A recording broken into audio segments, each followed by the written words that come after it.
Hello, Mario here. Today we're going to talk about timing and spacing. It seems like a trivial principle, and a lot of times you'll learn it with a bouncing ball, and then you'll never think about it anymore. Truth is, we use it all the time. It really is important, and you'll use it whenever you're animating. Timing and spacing. We have to understand it, really understand it. We have to look for it and recognize it in real life. And recognize it when you see it in people's projects or in other animation that we watch. We have to practice it, even though we could spot it and we like how it's used, until you do it again and again and again and get better at it. It won't be second nature for you. So definitely practice it, get better at it. And then once you've got to a certain stage where you've done enough practice, you'll just end up using it all the time. And we do use it all the time. So this is a great opportunity to really understand timing and spacing and know what to look for. So in case you're still fuzzy, I slapped together just a really quick example of what spacing looks like versus timing. Now in this case, the timing is equal and the spacing is equal. This is what it looks like. Okay? The timing is equal, so it's always the same beat when it hits the ground. And the spacing is equal, so it doesn't look like much of a bounce. So let's take the same timing, but with uneven spacing. So it's more of a bounce. Okay? But the beat is actually the same. They hit the ground at the exact same time. So the timing is the same. The spacing is different.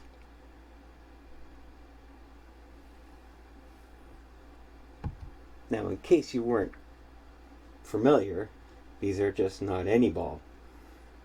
These are the Corona balls. Can't be too safe.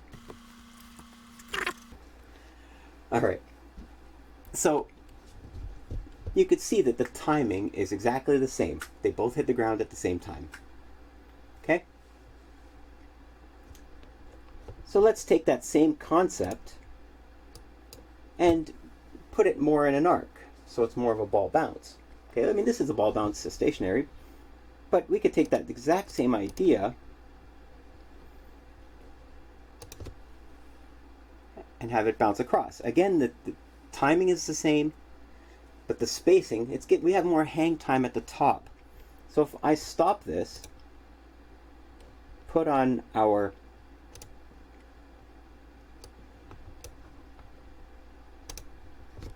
onion skins, you could see that the spacing is far apart at the bottom, and that makes it go quickly, and they're close together at the top, and that's what makes it go slowly. And that's how we get our bounce effect. Now, I know you've done bouncing balls before, and you've probably done it very similar to this. But we use this again, like I said, we use this in everything. We use this when we're moving characters' hands, when we're picking stuff up. We use it on, in the example I used, with a wagging of the tail. Okay, so we use these slow in and slow out all the time. Okay. A ball bounce is just a good way to visualize it, and it's a good starting point, and that's why I'm recommending you practice this way, or the way that I'm going to show you. Maybe not with the Corona, but it's good practice. Even if you look in this example down here from the animation survival kit, you could see that they're using timing in here. They're slowing in over here, slowing out over here, and they're quick in the middle. So they're using timing and spacing in there. That's spacing specifically that I'm referring to. And you can even see the tail has some spacing worked out in there. It's slower up here, you see that? So you use it all the time. So what you need is opportunities to practice it. And a quick way to try that is to jump into Harmony, or any animation software for that matter. Create a a layer for the ball. So there's already a drawing layer here. So I'm just going to rename it and call it the ball.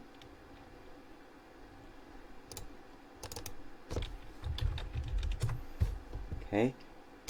Click and hold, and I'm just going to create just a quick simple ball there. Okay, if you want to fill it, sure, go ahead, fill it. Okay. Don't forget to extend the exposure. So if I want it to last 60 frames, I'm going to go to frame 60, hit F5, because right now you don't see it, only on frame 1. So I'm going to go to the end and hit F5, and that will extend the exposure for all 60 frames. Now we should never animate on a drawing layer, so it's a good habit to put that drawing layer on a peg, plus parent peg. Okay, and we'll animate on that parent peg. Okay, so what we want to do is we want to practice a simple slow in. So let's create a guide similar to what we saw in this example here. Okay, there's a guide that they've drawn in here, and we're going to follow that guide. So I'm going to put another drawing layer.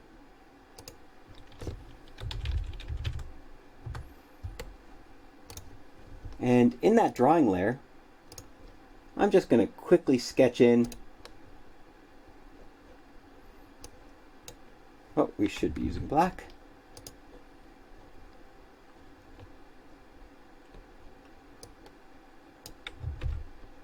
I'm doing this with my mouse, so there we go. And we're going to practice a slow in. So there's our first, the ball will be on our first frame. On our third frame, it'll be here. Okay, I should be using a, I really should be using my stylus. It's right there too. Okay, well now I'm going to do half this distance. Okay, so we want to do half that distance. Okay, and this will be 5. And then half this distance, 7. Half that distance, and then half again. Okay, so we're just going to try a simple slow in. So I'm going to get that guide to last all 60 frames. I won't even use them. Obviously, I'm only using 7 frames. Hit F5. And now I'm going to go to my ball peg. So I'm on my ball peg. Grab the transform tool. Animation button is on.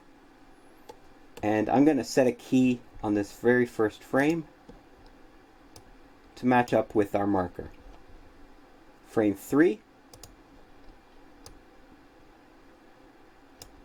Okay, so it's automatically generating keys for me because the animation button is on.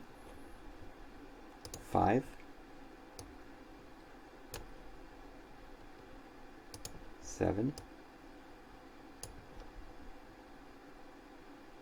9.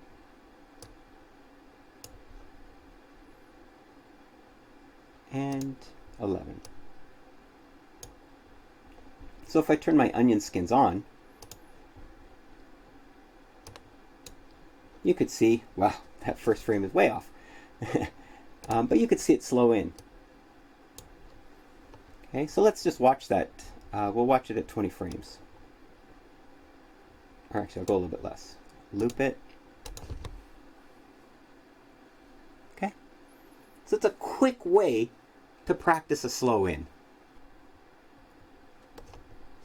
So another great way to practice your spacing and timing is to actually do a ball bounce.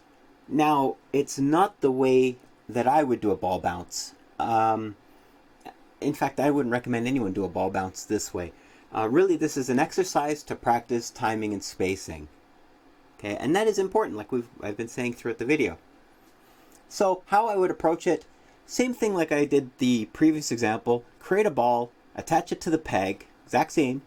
Make sure the ball bounce animation is on the peg. So don't animate on the drawing layer. That's a big rule that you got to learn not to break. And you're going to be using that Whenever you're animating rigged characters, you're going to follow that rule. And what you may not have noticed in the previous example, I used stop motion keyframes. And that's so the software doesn't automatically in between anything for me, or so it's not like a tween like in Flash, or a motion keyframe is what they refer to it in Harmony.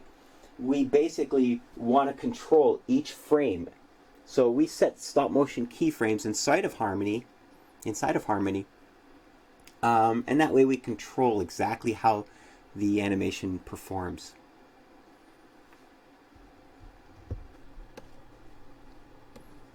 In order to add a grid to your project, I open the node view, Windows, node view. Then I right click, insert, generate, grid. Okay, that gives us this grid icon, and I just plug it into our composite. Okay, so I just plugged it in. Okay, then I'm going to close this. And you can see I have a grid now. So I can use this now to gauge my spacing or my timing. So now that I have my grid set up, and I have the ball created and the ball's on a peg, now we can rough out our timing. Now in this example, you could see how I did it. I've actually counted the squares, or rectangles, for each bounce. Actually, they're for each half bounce. So since this is half a bounce here, they are 5 blocks apart. 1, 2, 3, 4, 5. Okay. Then the next bounce, or half bounce, is 4. 1, 2, 3, 4. Then the next half, 1, 2, 3, 4. Then 3, 1, 2, 3, 1, 2, 3. So this is how I'm working out the timing for this particular bounce. Now there's different types of bounces you can do. I'm just showing you a couple of different ways to do it, to get used to working out your spacing. Right? You could see that it's decreasing in numbers, so that means my bounce is actually picking up speed. They're closer together. Okay? At least the timing is closer together. Timing closer together means the beat is getting faster and faster. So boom, boom, boom, boom, boom, boom, boom, boom. Okay? So it's getting faster. Now, how many drawings per half bounce are listed here? So this is 8 drawings. This half bounce will have 8 drawings. This half bounce will have 7. This will match 7. This will have 6, 6, 5, and 5. Okay? So this is how I worked out the timing for this particular bounce. Spacing is how far apart those drawings are. So on the way up, we're slowing down. So the space between each drawing is half the distance. So it's half, then half again, half again, half again, half again, half again, half again. On the way down, you're picking up speed, so it's 2 times. So this has just a little sliver between those 2 balls. Then it's double that sliver. Double again, double again, double again, double again, double again. Okay, so it's picking up speed by having the spacing wider.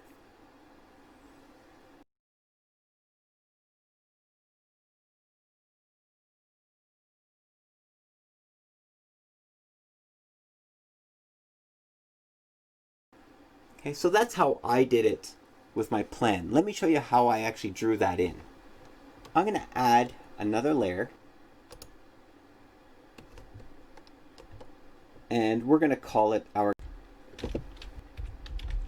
line of action.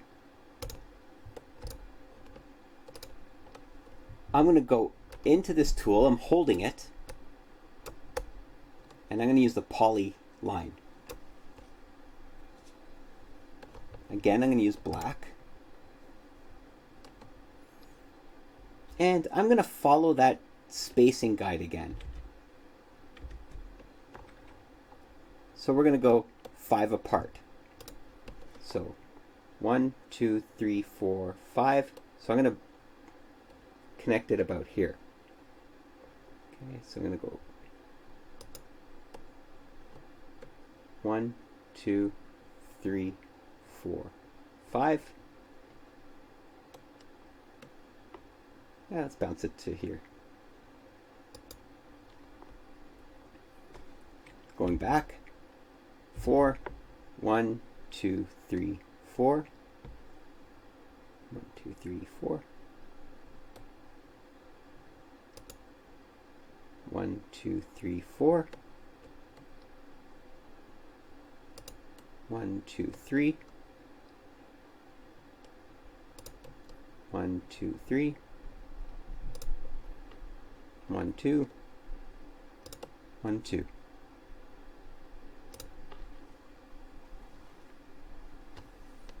Okay, now that we have that,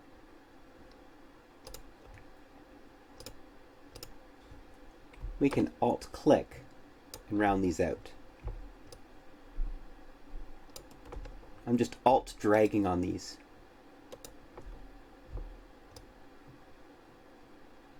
Holding the Alt key and dragging on that. And that gives us our arcs.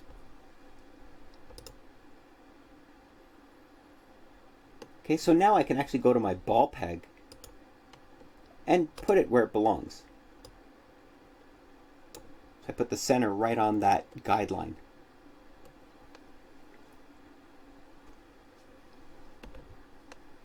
Okay, so now that we have our guideline and we have the ball, the center of the ball on that guideline, let's start creating our keys.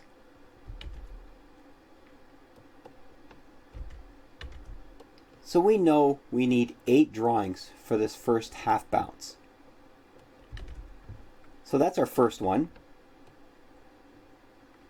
I'm going to skip forward to our third frame. Oh, look what I did. I didn't extend the hold for our guideline. Go to the end, hit F5. There you go.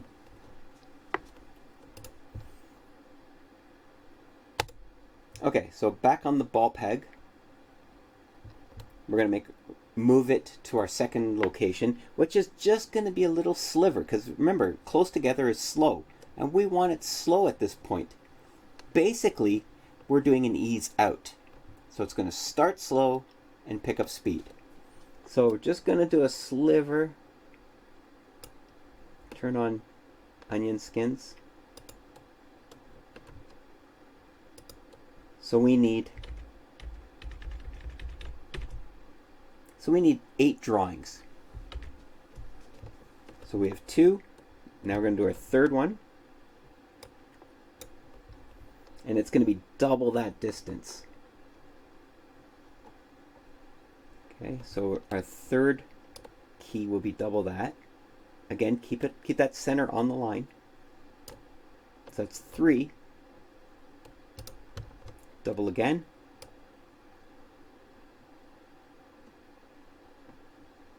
4. Again. 5. 6. 7. 8. Now the last one actually starts the count again. So we're not going right to the bottom yet. So this next one will be the start of this half bounce. So we have a count of 7. So 1,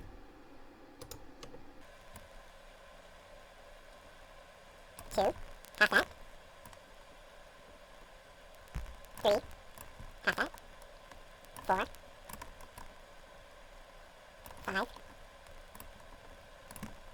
6. okay. Again, the top is going to be the next count, so we need 7 again.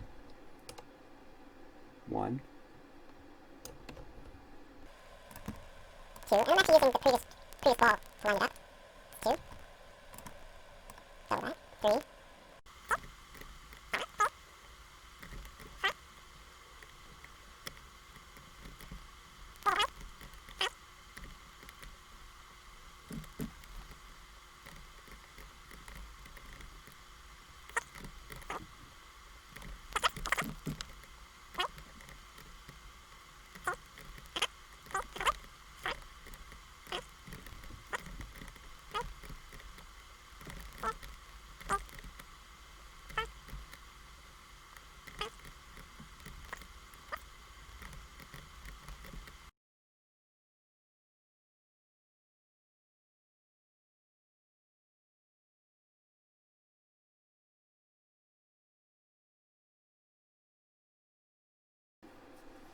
Okay, they're closer together at the top, fast at the bottom. But we're doing this with stop motion keys.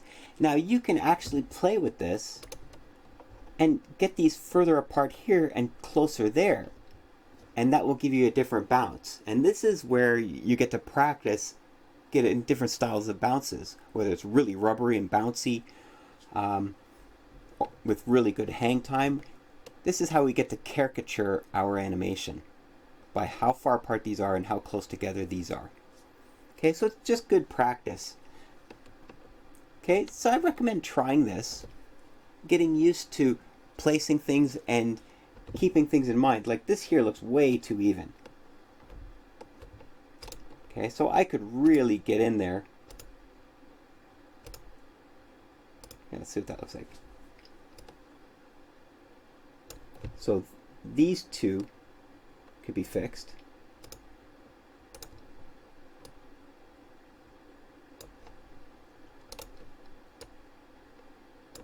Give us a little bit more hang time.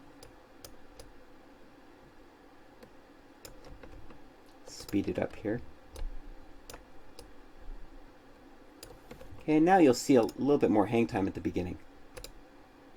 Okay.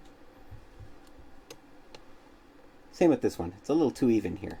So you go back and you practice and you adjust to get this to look the way you want it to look.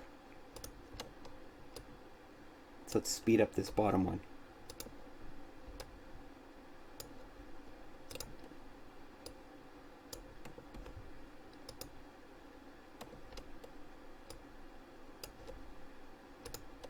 Now obviously we can use software to do this for us, but we really want to understand this a lot better.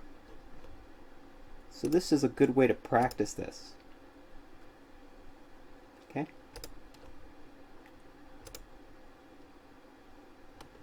And you can see these are very even. So you'll see this has a nice spring to it, and this almost looks like it's driving over this hill.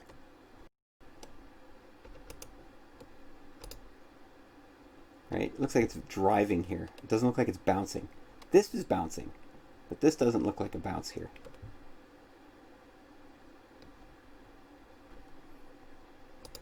But this is what it's about. It's about practicing and experimenting, because we're going to change how we animate. Sometimes we are going to want our character's arm to slow in when it picks something up, or slow out when it throws something or points.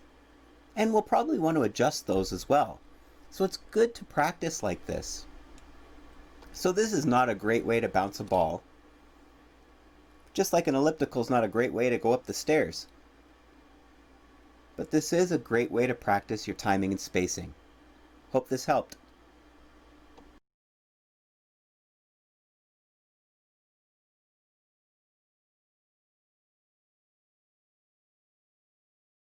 Distance, half again, and then half again. And you slap that together really quickly, and you can even play with it. Try different distances. It's a great way to practice.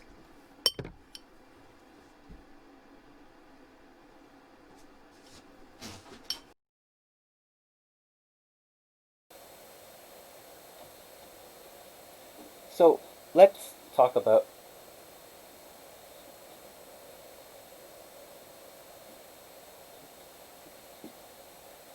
why are my pants see-through?